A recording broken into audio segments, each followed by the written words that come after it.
Please welcome Ms. Harsha Rodrigues.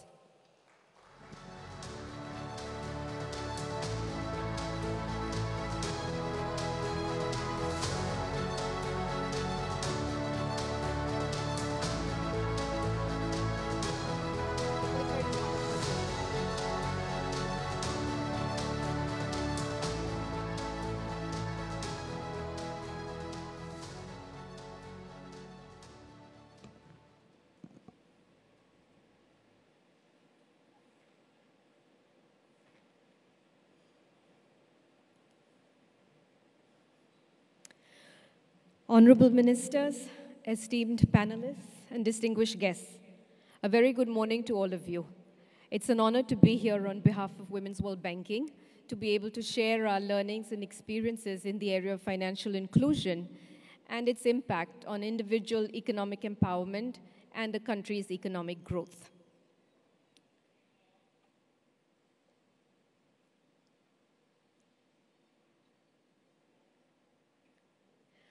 For those of you who may not know who we are, just a brief introduction.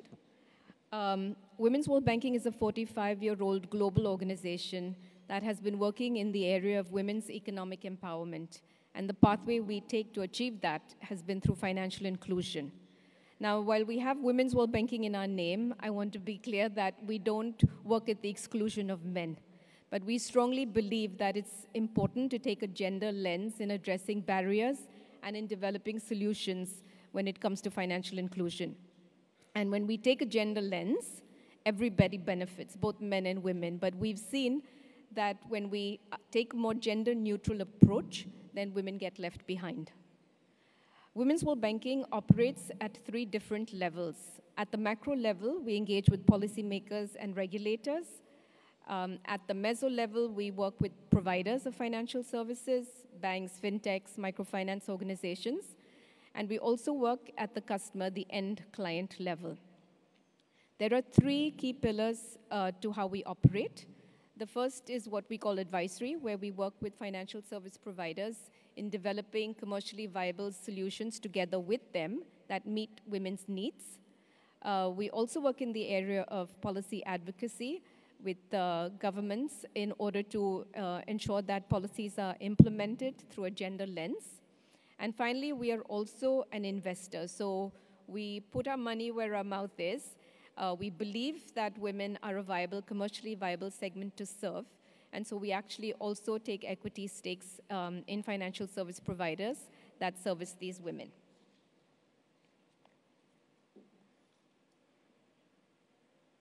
Okay, before diving into the topic of the day, which is around, driving economic growth, I'd like to introduce you to Shri.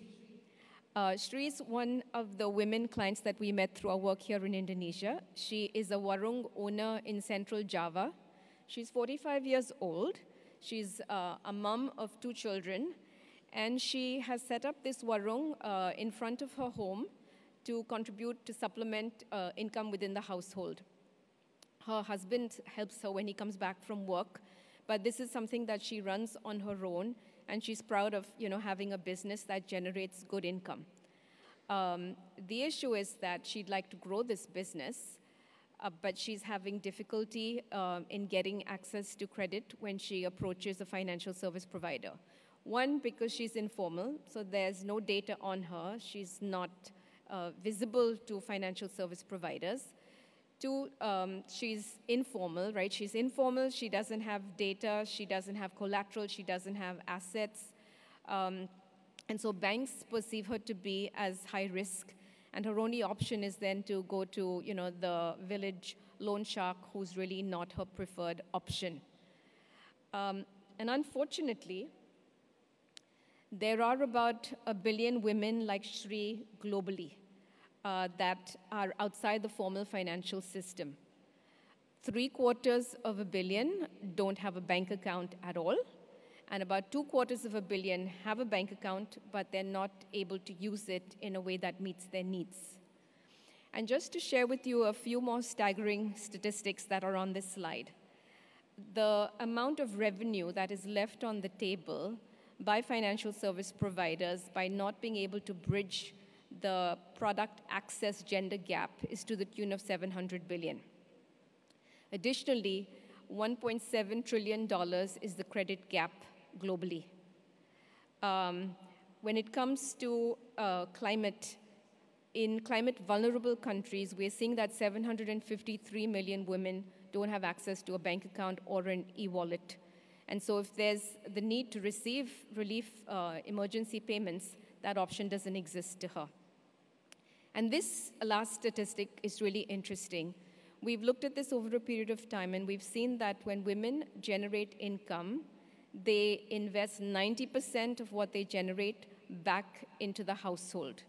This number for men is 35%.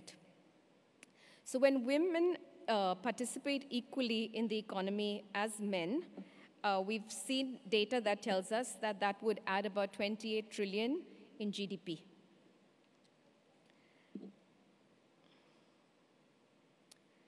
So women are 50% of any country, generally, and in order for a country to reach its full potential, it's essential for women to participate in the economy for it to grow. Pak Chandra talked about Indonesia's Golden Vision 2045, which is an initiative to transform the country into a sovereign, advanced, fair, and prosperous nation by its centennial. For this vision to be realized, the labor force, when it comes to women, has to increase. Today, there's a 30% gender gap in Indonesia when it comes to labor force participation. And the government has indicated that it would like to increase women's labor force participation from 55% to 65%, which is great. And in order to do that, there is a lot of work that will need to be done when it comes to women MSMEs. Achieving gender equality in labor force participation, is a given, will yield substantial economic benefits for Indonesian women, for the economy. And by having, control of resources, there is much greater agency and empowerment as well, resulting in financial well-being of the household. The World Bank has estimated that if Indonesia could increase women's labor force participation to be on par with the other East Asian countries, the economy could grow by an additional 62 billion.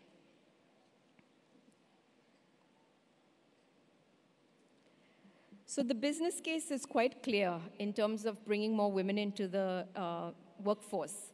But where are the gaps, where are the opportunities, and what needs to happen? Just a few statistics here on MSMEs in Indonesia specifically.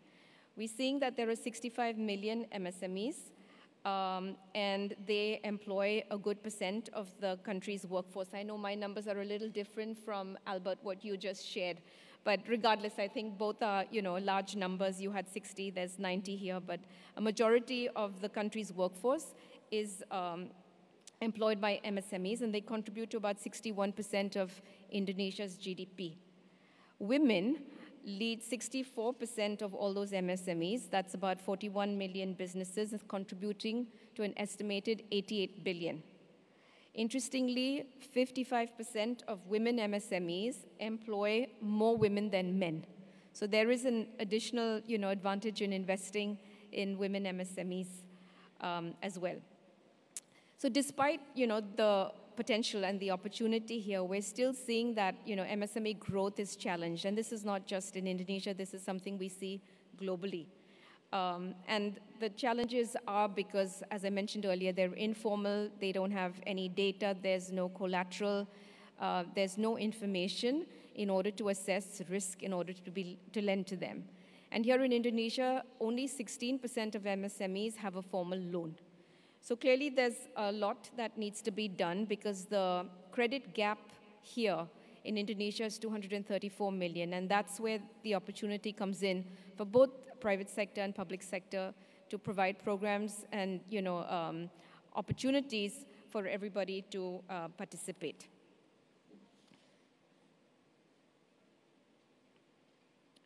Now, to address some of these barriers, the government has a critical role to play, just as the private sector. And I'll touch on, the government's role for a minute before going on to the private sector.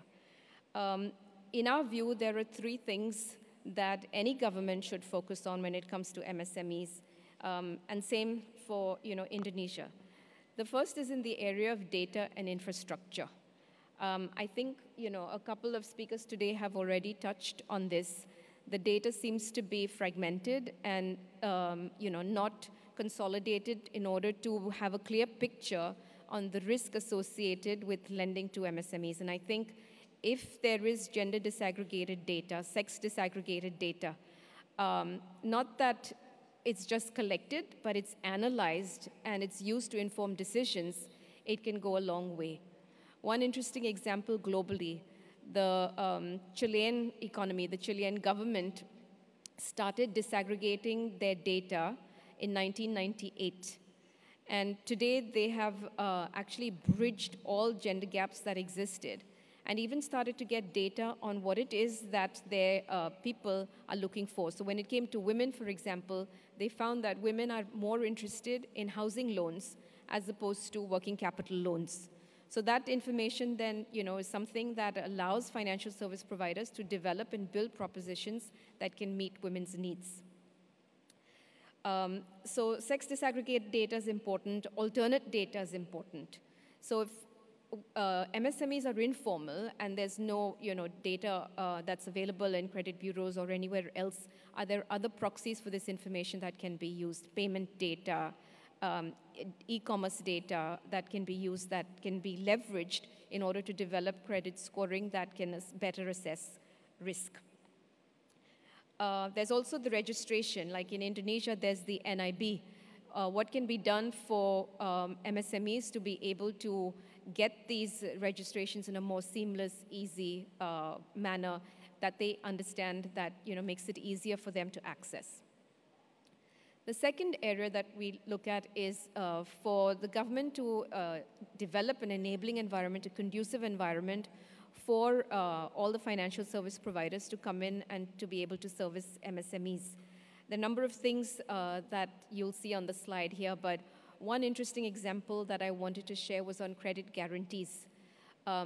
Credit guarantees can play a really important role in making a difference in the economy. And just to give you a case study from work that is currently ongoing in India that we are engaged in, we're working with the government program there. And the idea is, it's a program that's been running for 20 years, but it hasn't been working very well. There hasn't been much uptake of the credit guarantees. And so we've come in, we've been working with a number of different service providers, but also looking at policies. And two important things that I wanted to share in terms of findings. One around credit elasticity. We've seen that when the elasticity of the loan supply for women went up by just 1%, a 1% increase in credit resulted in a $15,000 US dollar increase in the loan supply at a rate of $6,000, at a threshold of $6,000. So that credit elasticity went up to 2.6 from much lower than what it was earlier. So just in the putting of more credit into the system resulted in greater loan sizes that go up because the FSPs are willing to take that greater risk. The second piece that we found, which I think is really pertinent to the conversation here, was around employment creation. And we found that a 10% increase in credit supply in the market led to an 8 to 9% increase in employment. And that's really important in terms of what it can do. And like I said, this is very initial findings that we've had, but I thought really pertinent to share with you all. And the third area is around consumer protection. The whole world has gone digital. We've heard our speakers speak about that. And that is the only way to reach the last mile. That is the only way to reach scale. That is the only way to bring down cost.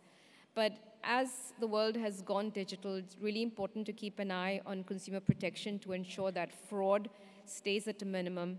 Because if trust in the system is eroded, then we're back to square one. And so, ensuring that policies are in place, data privacy concerns are addressed, are monitored, becomes really important.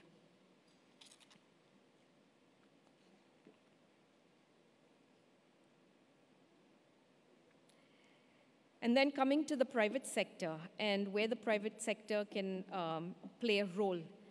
Again, a number of areas because there are perceived risks associated with servicing MSMEs. And legitimate risks, and so what can the private sector do in order to enhance credit and enhance services to MSMEs?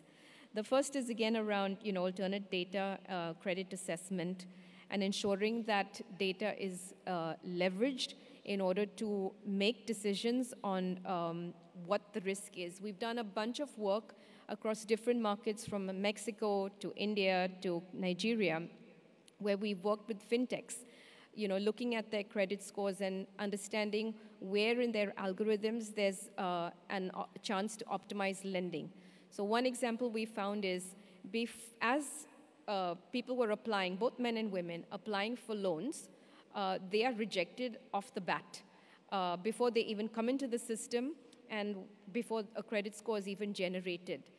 This is called a reject inference issue, and we found that looking at machine learning and leveraging machine learning, a significant chunk of the individuals who were actually rejected upfront, had they provided a loan to them based on previous behavior of similar such clients, these clients were found to be credit worthy. So there's different ways in which data can be leveraged to actually minimize and mitigate risk. The other area is around looking at innovative models and new kinds of models that allow greater lending, greater financing to MSMEs. We have seen what's called embedded finance. That is something that has cropped up in a number of different markets, where you look at traditional non-financing companies or non-traditional, non-finance companies like e-commerce players that actually provide merchants, their merchants on the platform, with financing capabilities. And because they collect data, they're able to actually develop solutions that meet the needs of women. We were working with one such player in Mexico. They had 2,300 variables that they were looking at, that they were collecting from their customers. Interestingly, they didn't gender disaggregate any of this. And when we went in, the hypothesis was that women had higher NPLs, and they felt that that was something they wanted to address, and they had brought us in. When we went in and we looked at the data and we gender disaggregated it, women did not have a higher NPL. They actually had a lower NPL. And so it's just some of the obvious things in terms of, having the data, using the data to, inform decisions. The other finding that we had within the same organization, they work with merchants on their platform. They had the hypothesis that these merchants needed working capital, day-to-day capital. And when we went in and we interviewed and we looked at sales data, we found that actually they needed investment capital and not so much working capital. And so that's when, again, the product, the solution, the proposition had to be aligned and refined in order to meet the needs of women.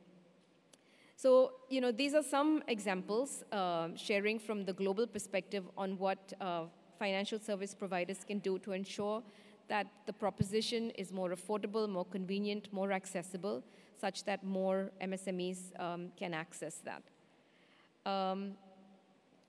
And finally, I'd just like to leave you with a video where you can hear from the various stakeholders that we work with directly. But touching on the point that, the opportunity to service MSMEs is essential. It's a no-brainer that, bringing them into the formal economy is only going to support economic growth. But there's a lot to do, and so, partnerships is the way to go. I think, Pak Chandra, you referenced that as well in your presentation, that coming together, will allow us to do, many things stronger together. So I'll leave you with this video, which is on Women's Digital Financial Inclusion, which is a collective advocacy initiative that Women's World Banking was involved in. We worked with the Ministry of Women here in Indonesia, and now it has transitioned to the CME's leadership.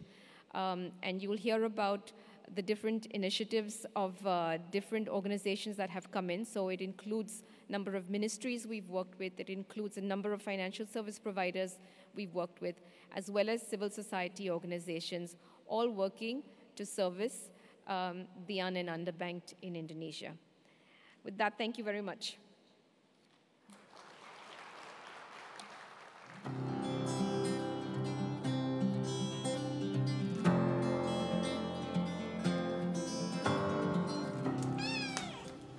Saya sebagai perempuan petani di Desa Argosari, Kecamatan Senduro, Kabupaten Lumajang.